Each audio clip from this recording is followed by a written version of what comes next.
एक समय की बात है। एक शहर में एक आदमी रहता था। उस आदमी को अपनी संपत्ति पर बहुत घमंड था। उसने अपना सारा जीवन पैसे कमाने में लगा दिए थे। उसके पास धन तो बहुत था, पर उसने उस धन का उपयोग कभी भी किसी की मदद करने के लिए नहीं किया। इतना धन होने के बावजूद भी उसने अपने लिए धन का उपयोग भी नहीं किया। वह पूरी जिंदगी पैसे कमाने में ही व्यस्त रहा। एक दिन वह ऑफिस में अपने काम में व्यस्त था। उसके जीवन की घड़ियां खत्म हो चुकी थी। उसे लेने के लिए यमराज धरती पर आए। आदमी अपने काम में व्यस्त था।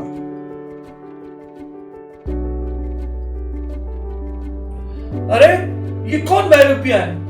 इसे मेरे केबिन में आने किसने दिया?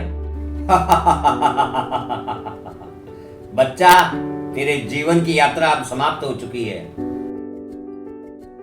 मैं तुझे लेने आया हूं। तुम्हें अंदर आने से पहले किसी की परमिशन ली क्या? बेटा, हम यमराज हैं। हमें कहीं पर आने के लिए आज्ञा की आवश्यकता नहीं।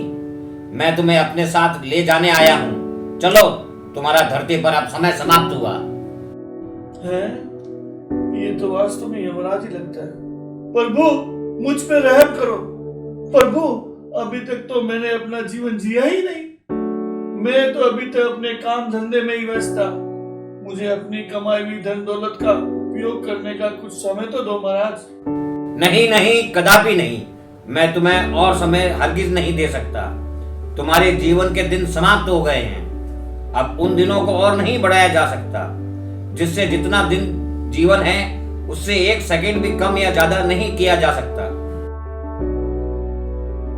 प्रभु, आपको मालूम नहीं है, मेरे पास बहुत सारा पैसा है। आप चाहो तो मेरा आधा धन दे लो और मुझे कम से कम 1 साल का जीवन और दे दो प्रभु। अरे मनुष्य, ऐसा संभव ही नहीं।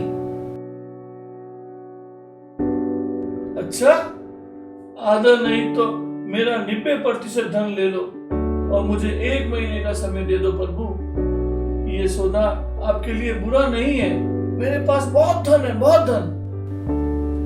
अरे मूर्ख मनुष्य, तुम समझते क्यों नहीं? ये प्रकृति का नियम है। जिसकी जीवन जितने समय का लिखा होता है, वो आदमी उतना ही जीवन जी सकता है। जिद कर रहे हो महाराज। अच्छा, आप मेरी सारी संपत्ति ले लो और मुझे 1 घंटा दे दो। केवल 1 घंटा मांग रहा हूं आपसे, ज्यादा कुछ नहीं। बीते हुए समय को धन से दोबारा प्राप्त नहीं किया जा सकता। संपूर्ण जीवन जिसको तुमने धन कमाने में लगा दिया, वही धन तुम्हारे लिए 1 घंटे का समय नहीं खरीद सकता। नहीं महाराज, नहीं, मुझ पर रहम करो। नहीं महाराज, नहीं, मुझे जीने दो, रहम करो। मुझे जीने दो। इतना कहकर यमराज आदमी के प्राण लेकर गायब हो गए। इस कहानी से हमें सबक लेना चाहिए कि हर पल जीवन का आनंद लेना चाहिए। जीवन भगवान का उपहार है, इसे व्यर्थ ही ना जाने दीजिए।